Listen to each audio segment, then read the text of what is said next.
नमस्कार, आपने देखना शुरू कर दिया है बीआरजी न्यूज। दिन भर की कुछ अहम और खास खबरों के साथ बीआरजी न्यूज रूम में आप सबका स्वागत है। खबरों का सिलसिला शुरू करने से पहले एक नजर आज की सुर्खियों पर।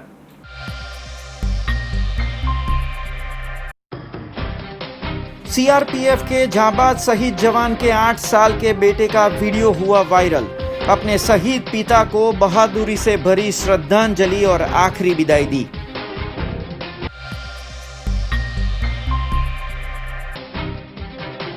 महाराजा सयाजीराव यूनिवर्सिटी में खुलेगा एंटरप्रीन्योरशिप सेंटर। सिंडिकेट बैठक में मिली मंजूरी।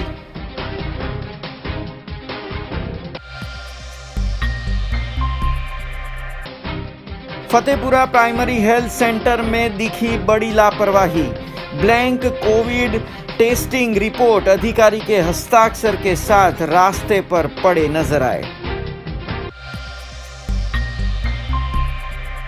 अब देखते हैं खबरें विस्तार से। खबरों की शुरुआत करते हैं एक जांबाज शहीद जवान के बहादुर 8 साल के बेटे से। अभी कुछ ही दिनों पहले जम्मू कश्मीर के सोपोर में आतंकी हमला हुआ था, जिसमें सीआरपीएफ के जवान शैलेंद्र प्रताप सिंह शहीद हो गए थे। जब उनका पार्थिव शरीर उनके घर पहुंचा, तब उनके 8 साल के बेटे ने किस बहादुरी से और किस तरह अपने पिता को श्रद्धांजलि दी, अंतिम विदाई दी, ये देख सबकी आंखों में पानी आ गया।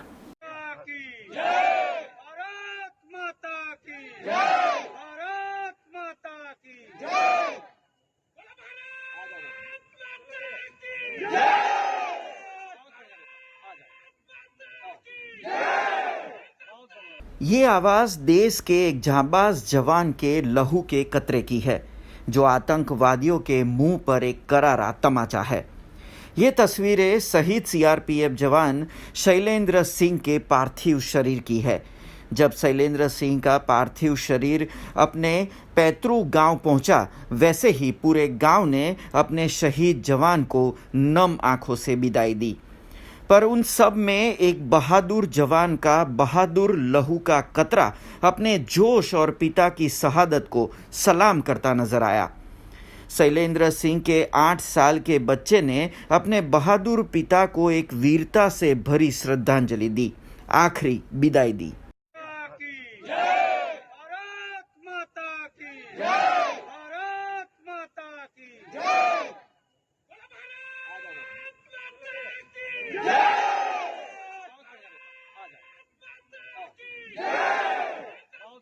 8 साल के इस बच्चे की ये गूंज उन दहशतगर्दों के मुंह पर करारा तमाचा है, जिन्होंने सोपोर में आतंकी हमले को अंजाम दिया। आपको बता दें, जम्मू कश्मीर के सोपोर में अभी 2 दिनों पहले सीआरपीएफ के चेक पॉइंट पर आतंकी हमला किया गया, जिसमें सीआरपीएफ के 3 जवान शहीद हुए, जिनमें से एक जवान शैलेंद्र प्रताप सिंह थे, जो रायबरेली के रहने वाले थे। साल 2008 में वे सीआरपीएफ में भर्ती हुए थे और इस समय उनकी तैनाती सीआरपीएफ की कंपनी 110वीं सोपो में थी। शहीद शैलेंद्र सिंह के 8 साल के बेटे कुशाग्रह का ये जज्बा, ये हिम्मत भारत माता के खिलाफ उठने वाली बुरी नज़रों के लिए एक कड़ा संदेश बनके वायरल हो रहा है।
शहीद धीरेन्द्र त्रिपाठी अमर रहे, अमर रहे।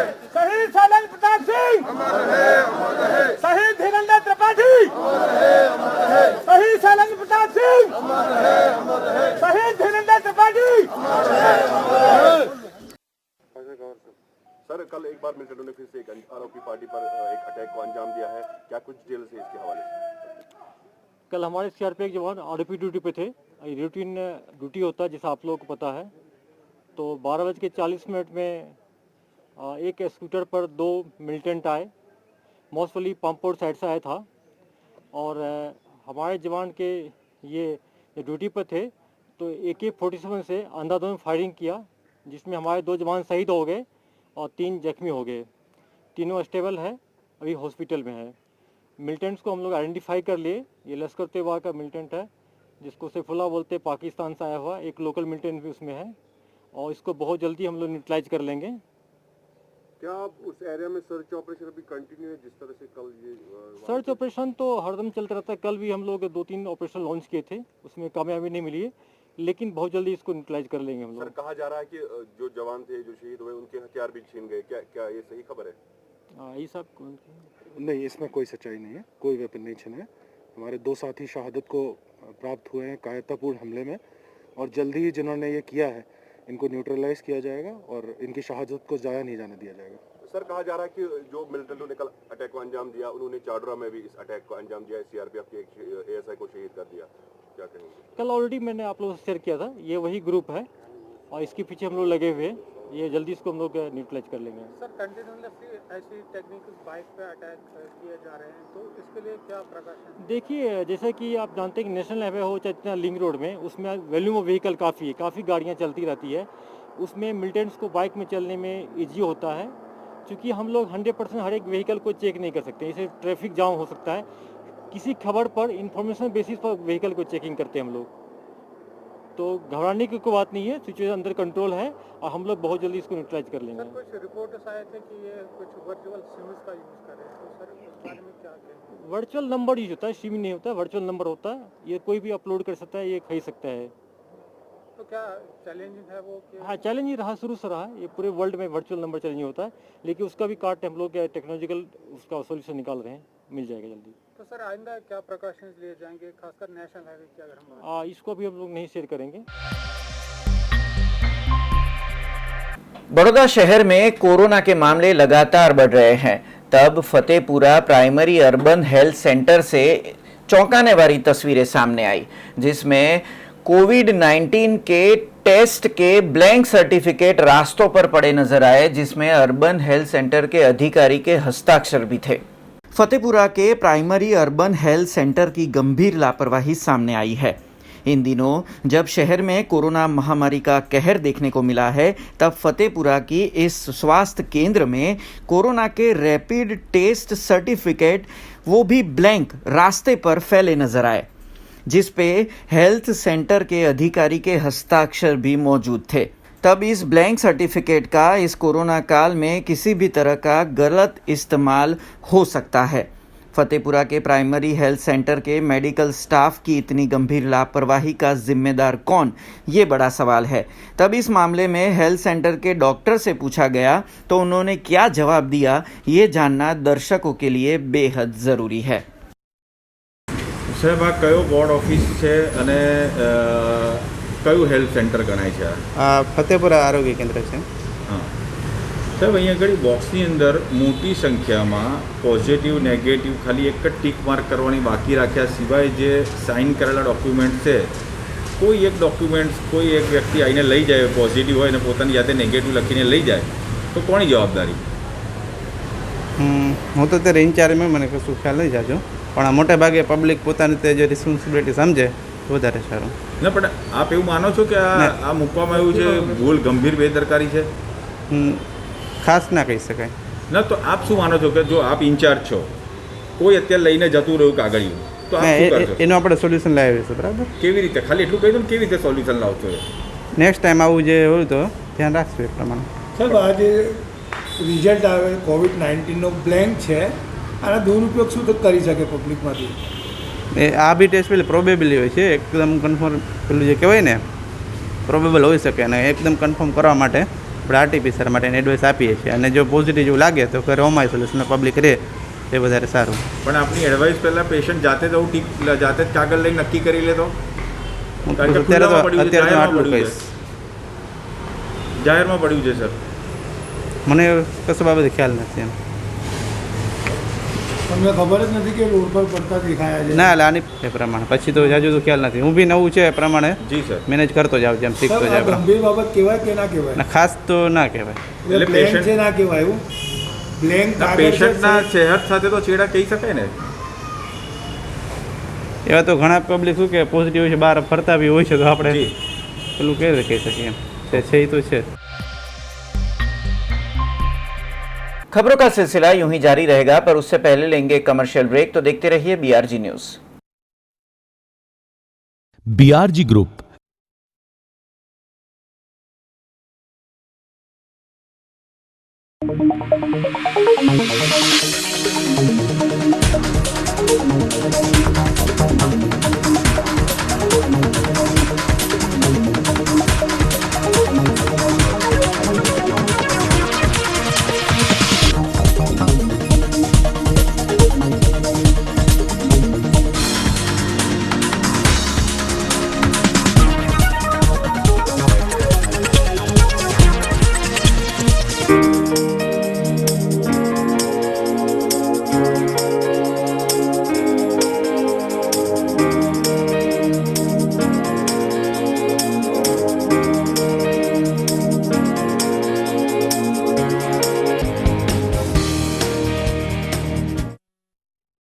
ब्रेक के बाद फिर से आप सबका स्वागत है।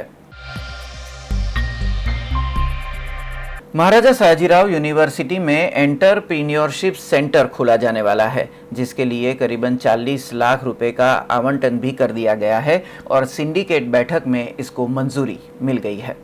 महाराजा सयाजीराव यूनिवर्सिटी में एंटरप्रीन्योरशिप सेंटर शुरू करने के प्रस्ताव को सिंडिकेट में मंजूरी मिल चुकी है, जिसके तहत अब महाराजा सयाजीराव के नाम से ही ये सेंटर शुरू किया जाएगा, जिसमें इंटरनेट से लेकर डिजिटल सुविधाएं उपलब्ध होगी। यहाँ छात्र स्टार्टअप से लेकर इंटर्नशिप तक का मार्गदर्शन इस सेंटर से ले पाएंगे। सरकार के अटल इनोवेशन मिशन के तहत इस एंटरप्रेन्योरशिप सेंटर की शुरुआत की जाएगी।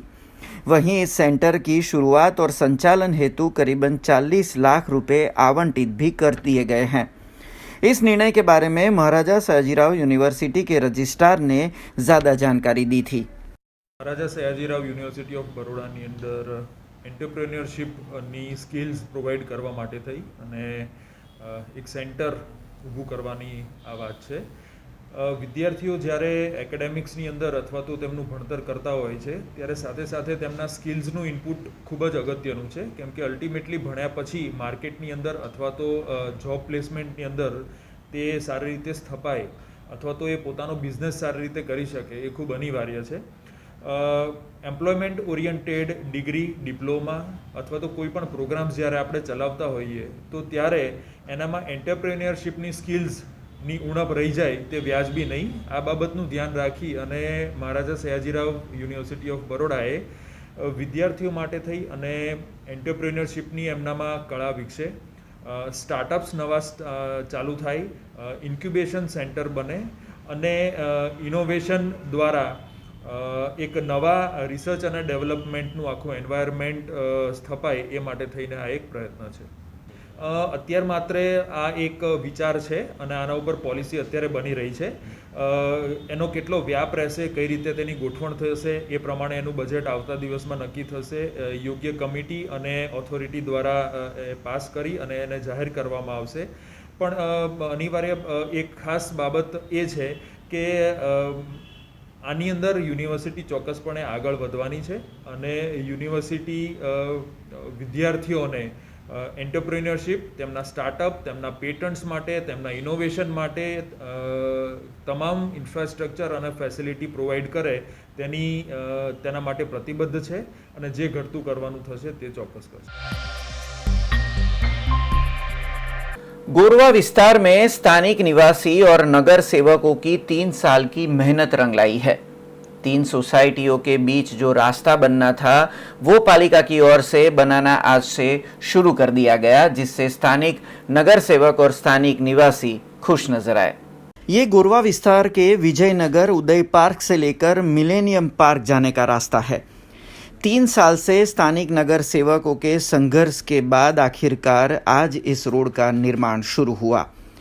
3 साल से सामान्य सभाओं से लेकर कई आवेदनों के बाद भी इन सोसाइटी के निवासियों को रास्ता मुहैया नहीं हो रहा था, जिसके बाद आरएसपी के नेता और स्थानिक नगर सेवक राजेश आयरे, पूर्णिमा आयरे और हेमलता गौर ने हाईकोर्ट तक का दरवाज़ा खटखटाया. तब जाके 3 सालों के बाद बड़ौदा महानगर पालिका ने 6 मीटर का रास्ता मंजूर किया और आज से इस रास्ते के काम की शुरुआत भी हुई, जिससे स्थानिक निवासी, सोसाइटियों के नागरिक बेहद खुश दिखे और अपने रास्ते की समस्या हल होने पर अपनी प्रतिक्रिया दी.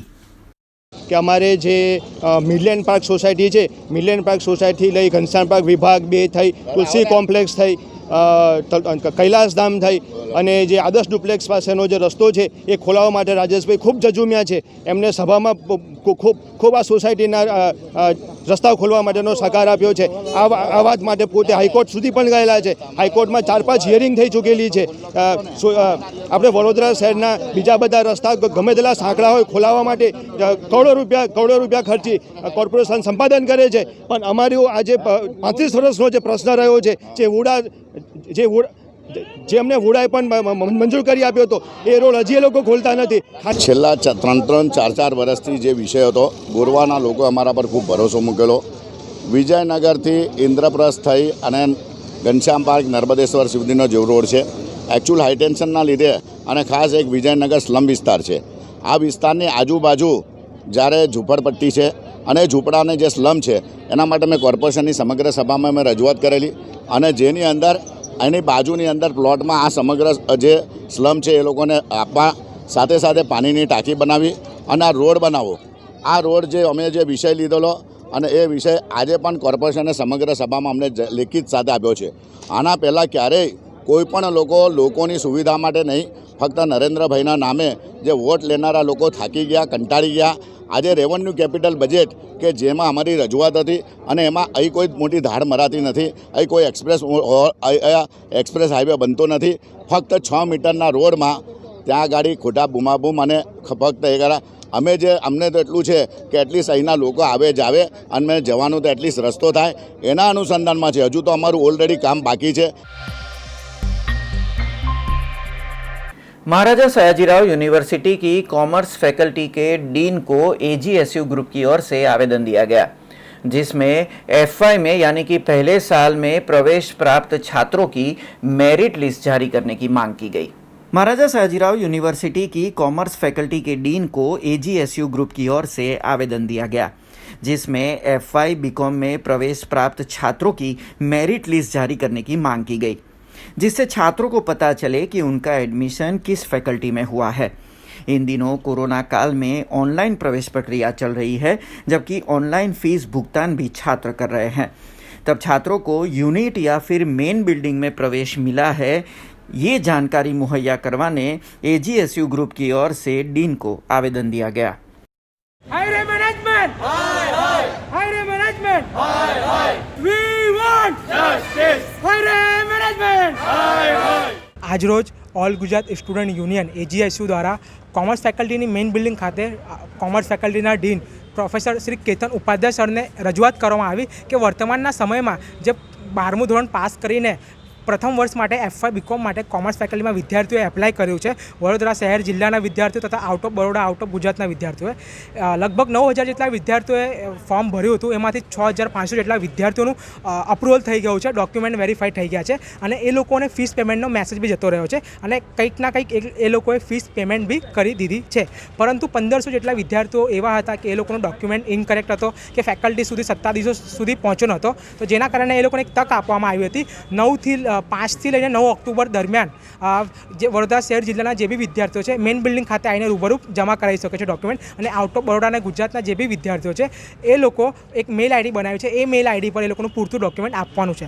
પરંતુ યુનિવર્સિટી અને ફેકલ્ટીમાં એક પ્રથા હોય છે કે દર વર્ષે પહેલાં મેરિટ લિસ્ટ કટ ઓફ બહાર પાડવામાં આવે અને એના પછી જે એ લોકોનું એડમિશન પ્રોસેસ હોય છે એ કરવામાં આવે। તો આ વર્ષે કોવિડના લીધે નથી કરવામાં આવ્યું, તો દરેક વિદ્યાર્થીને એક ચિંતા છે કે મૂંઝવણમાં છે કે એ લોકો ફીસ તો ભરી દે છે પરંતુ એ લોકોનું એડમિશન કયા બિલ્ડિંગ પર થશે અને કઈ રીતે થશે। એ જે વિદ્યાર્થીના પર્સન્ટેજ વધારે છે એ લોકોને ફીસ બી વધારે જ બતાવે છે અને જે લોકોના પર્સન્ટેજ ઓછા છે એ લોકોને બી ફીસ વધારે બતાવે છે। તો આ બધી જે માંગણીઓ હતી વિદ્યાર્થીઓને ની, તો એ અમારા દ્વારા ઓલ ગુજરાત સ્ટુડન્ટ યુનિયન દ્વારા અહીં રજૂઆત કરવામાં આવી છે અને સરે અમને બાહેધરી આપી છે કે આવનારા 8 થી 10 દિવસની અંદર કોમર્સ ફેકલ્ટીનો મેરિટ લિસ્ટ અર્થાત તે કટ ઓફ બહાર પાડી દેવામાં આવશે।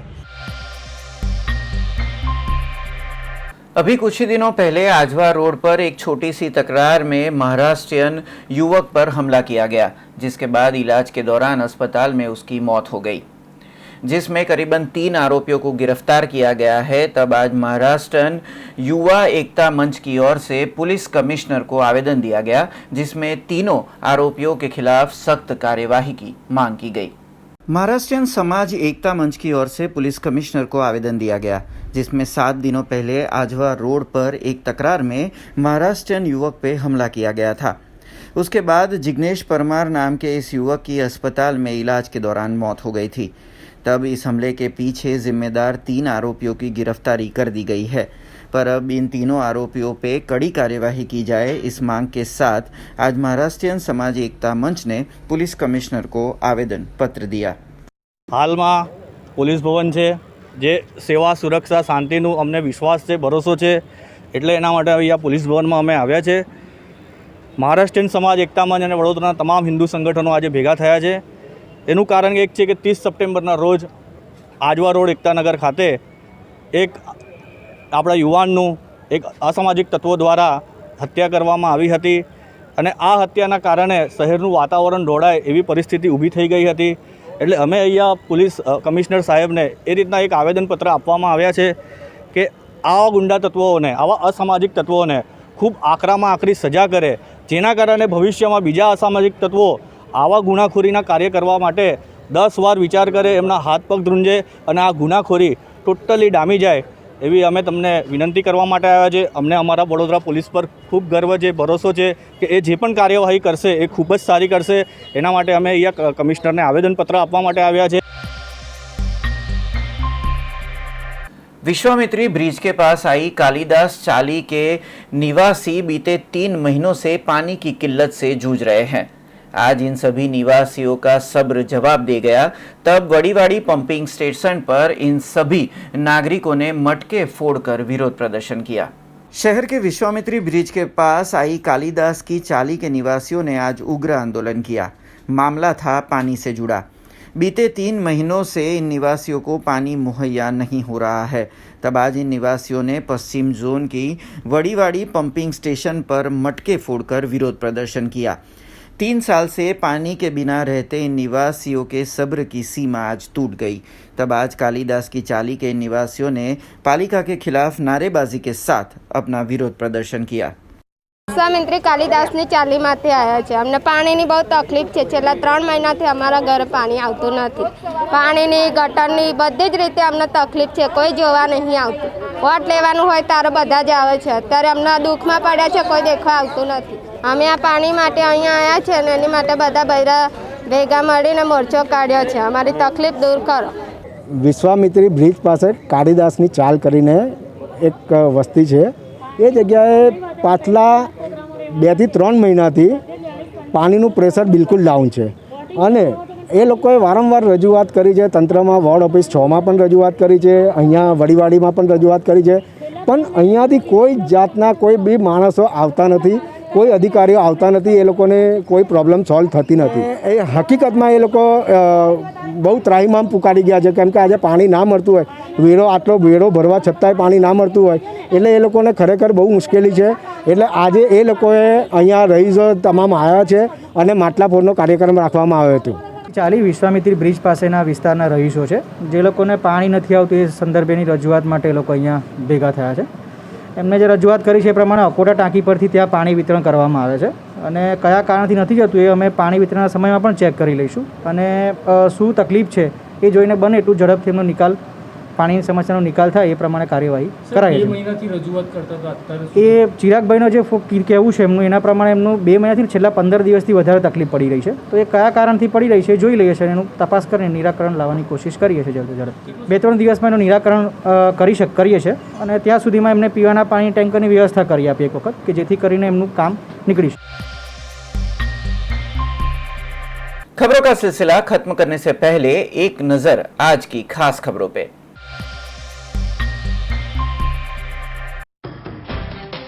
सीआरपीएफ के जांबाज शहीद जवान के 8 साल के बेटे का वीडियो हुआ वायरल। अपने शहीद पिता को बहादुरी से भरी श्रद्धांजलि और आखिरी विदाई दी।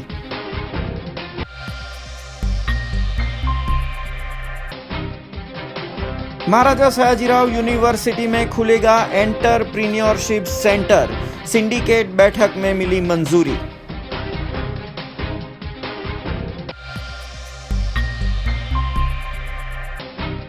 फतेहपुरा प्राइमरी हेल्थ सेंटर में दिखी बड़ी लापरवाही, ब्लैंक कोविड टेस्टिंग रिपोर्ट अधिकारी के हस्ताक्षर के साथ रास्ते पर पड़े नजर आए।